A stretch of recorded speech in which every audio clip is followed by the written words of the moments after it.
Donald Trump has spent a good chunk of his presidency far away from the fly-infested White House, lately at a cottage on his resort in Bedminster, NJ, where he recently explained to fellow golfers that the White House is a real dump, according to Golf magazine. You may have heard this already, and that Trump denied making the remark. Totally untrue, he wrote Wednesday, several hours before he once again evacuated the White House for Bedminster, at which point a renovation crew immediately began tearing the presidential residence apart. Because whether Trump said it or not, 1600 Pennsylvania Avenue has undeniably acquired some no-turn-dump-like qualities over the years. The scuzziness has nothing to do with the current occupant. As Jenny Stars noted for The Washington Post, the White House is a centuries-old mansion whose original designers and occupants, whatever their foresight regarding matters of governance, never planned for the plumbing, wiring, extensions and HVAC systems that would be tacked on in future decades. President Harry S. Truman imagined the building was haunted, Starr noted, and so dilapidated that he had the place overhauled in the 1940s. That was the White House's last major renovation, and many a smirch has accumulated since. President Bill Clinton had a little asbestos problem in the 1990s, when his family returned from vacation once to find their bedrooms unusable while a work crew finished up, according to the New York Times. And then there are the maggots. President Barack Obama was famously beset by a housefly during a TV interview a few months into his presidency, amusing reporters when he killed it on camera. But that fly was one of many generations that had infested the White House through several administrations, the New York Times reported. Nearly a decade later, Trump reportedly ordered his chief of staff to kill one during a meeting in the Oval Office. His alleged dump comment caused previous White House regulars to defend the building's beauty.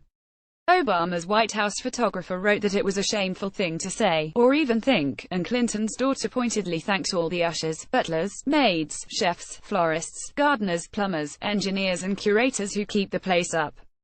Trump called the report fake news. For his part, though, a White House official told CNN that the president frequently complained about the building's poor condition. So a worker turned off the air conditioning as soon as Trump left for Bedminster on Friday, the Times reported.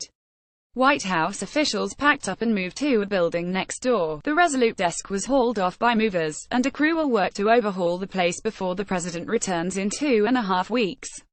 The president's going to continue to work and we all need to be relocated out of the West Wing due to these renovations that should have taken place before, Deputy White House spokeswoman Lindsay Walters told the Associated Press.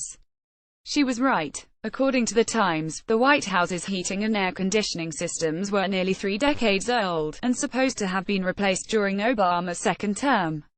But Obama elected to leave the job for the next president, the newspaper reported.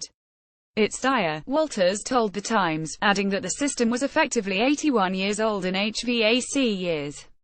Crews will also address embarrassments across the mansion. These include a foul odor that CNN reported in the West Wing, where ceilings drip in the rain. And as the Times noted, the South Portico will get its first new steps in 64 years, and Obama-era carpets will be de-yellowed. It's unclear how much of the work, if any, is at Trump's behest. The White House did not immediately respond to requests for comments Saturday. And again, the president says he never called the White House a dump. All we know is that when he gets back from his 5th trip to Bedminster since moving into the White House, he should arrive to a building that gives him slightly more incentive to stay. More reading: Chelsea Clinton defends staff after Trump reportedly calls the White House a real dump.